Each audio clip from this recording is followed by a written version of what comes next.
Hi guys, this is Alea Jen and welcome back to my YouTube channel. So for today's video, mega love shout out to Jana D. Ayan, so meron siyang comment na totoo daw na kapag ayaw ng bata is walang magagawa. Employer talaga yung magte-terminate. Meron nga daw na terminate, parang 4 weeks lang. Ayaw kasi ng bata. Pag sinabi ng bata na I don't like you and ilang tinitignan ng amo mo, ilang ano na. Kasi ako 1 month, inobserbahan ng amo ko yung pakikisama ko sa bata and yung bata kung okay pa sa akin.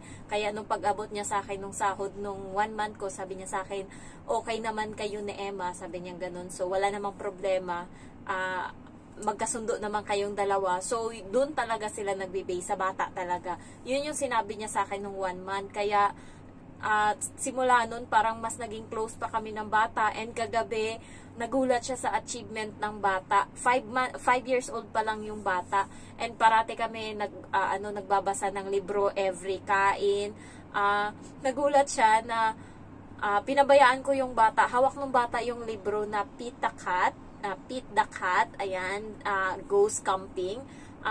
Parang ilang beses ko palang binasa sa kanya, and then kagabi binasa niya yun mag-isa kasi minsan pinapabasa ko sa kanya yun kahit na nagbabasa kami, and then gusto ko ipabasa sa kanya, o basahin mo, ginaganon ko. Tapos kagabi binasa ng bata and na-shock yung nanay. Sabi ko, yes ma'am, she can read it all by herself.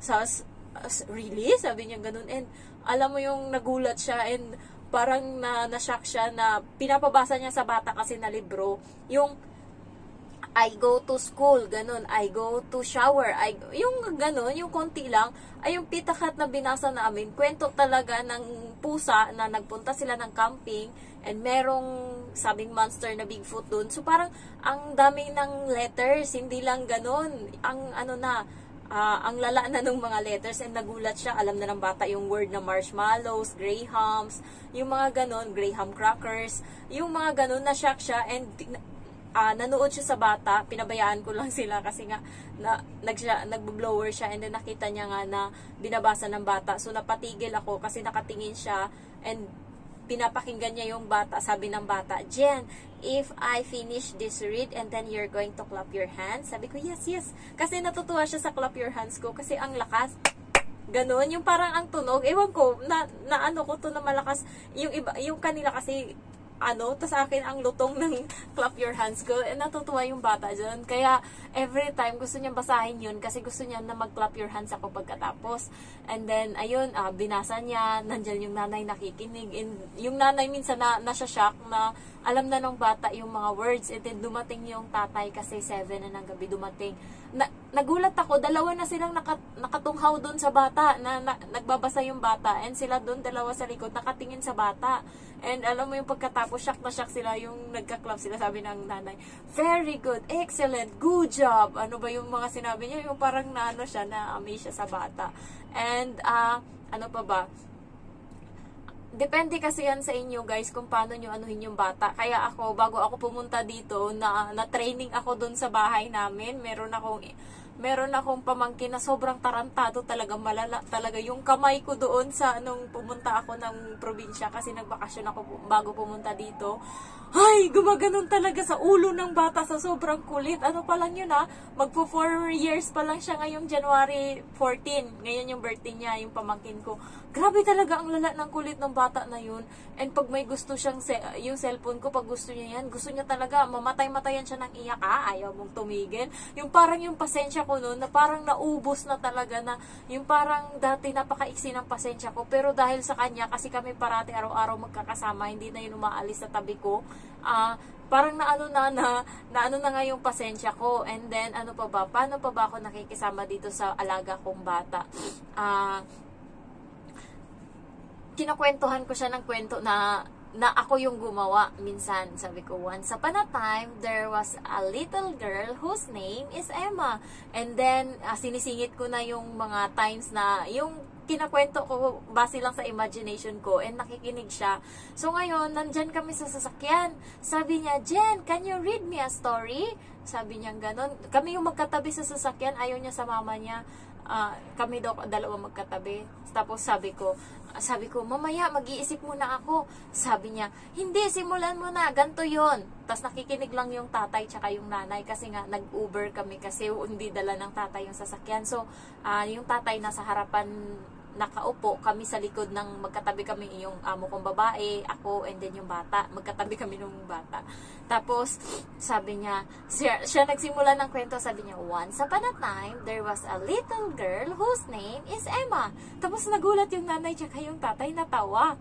And then, sabi niya, kwentuhan mo na ako. So ngayon, nagkukwento ako, tapos sabi ko sa kanya na pumunta yung kaibigan niya doon sa bahay ng amo, ng nito, and then kinain yung lahat ng pagkain sa ref, naglaro, kinalat, and then pagkatapos no, nagpaalam na yung bata. Ngayon, si Emma yung natira para magligpit. So, tawang-tawa yung tatay doon sa kwento ko. Yung parang sabi ng bata, hindi ba pwedeng mamaya na siya umuwi? Tulungan niyo muna akong magligpit. So, ngayon, yung parang natutuwa sila sa banding namin ng bata. So, hindi ko alam kung paano nyo gawin yan sa bata. Dinuraan ko ng isang beses lang yung pagkain niya. Pero napaka-close na talaga niyan sa akin. Minsan umiiyak yan siya pag niloloko ko. Sabi ko, alam mo ba, sa birthday mo, uuwi ako kasi hindi na ako babalik dito. Matatapos na yung contract ko. Sabi ko ganun sa kanya. 'Di ba birthday mo July 17? So June 2 pa lang uuwi na ako. Yehey! Sabi ko ganun. Tarantado talaga minsan nang-aasar ako. Sabi ko, yehey! Nagulat ako, tumutulo na yung luha dito. Sabi niya sa akin, don't say that. You know already that I like you, right? And then you're going home. Sabi niya ganun. You're going to Philippines. Ayan, tapos napaiyak na siya. So, matatawa na, niyakap ko na, sorry. Sabi ko ganun, sorry, I just tricked you. Don't trick that again. Sabi niya ganun. So, napakalambing na nito sa akin and napapasunod ko na to. Pag yung boses ko, pag naglalaro kami ganito. Pero pag yung boses ko, lumalim na, Emma, stop it. It's not good. Gumagano na. Iba na yung boses ko, kakalma na yan siya, hindi na yan siya magliligalig. Iba yung boses ko pag naglalaro kami yung ganto, yung happy, pero pag nag-iba na yung tono ng boses ko and may matigas, na yan siya, kalma, titingin na yan siya sa akin. So, una is kuhanin nyo muna yung loob ng bata. Huwag nyo muna pagalitan, huwag nyo anuhin nyo lang kung ano yung gusto niya and ayaw niya.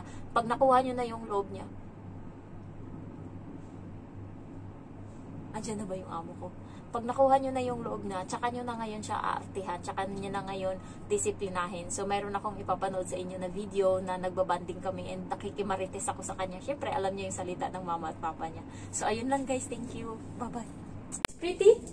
Maybe.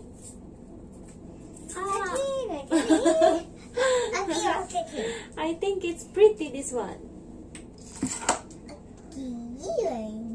And then? What they are angry.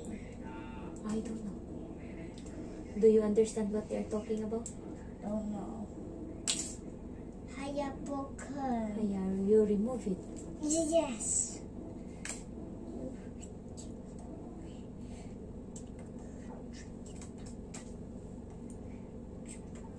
Because you have new bed, Emma. You are not going to sleep in your mommy's bed anymore. And then why they are angry. Maybe they have some argument like Peppa and Sushi. Why? Yeah. Why? Peppa and Sushi. Why? Do you want to stick some ponytail with me or no? What did your mommy say? Hold the wall. What's the reason for? Laughing at me, Emma. Huh? Tempesta mo. Which color do you like? Pink. And then blue. and Maybe some purple. You have?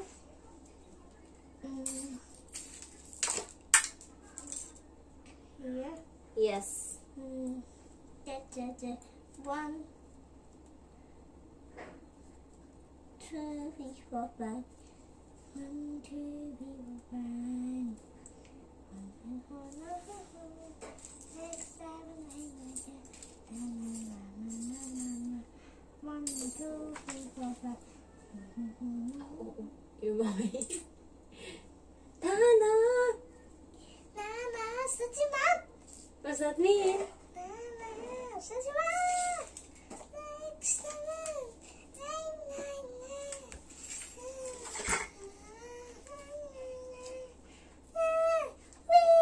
We don't have snack. What happened? Why Emma didn't prepare anything? Which one is the even counting to 10?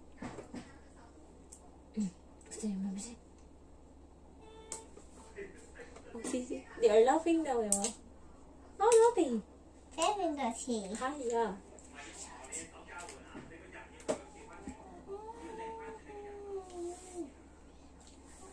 Sing like me. 1. Try 1. 1, 3. 2. No. Okay. Only the evens. Okay. Again. 1, 3, 3, 3. and then maybe the one we sing yesterday. 1, 1, 2. 2. You are the odd. I'm the even. Okay. Okay. 1, 1, 2. 2, Following me. 1 and then 2.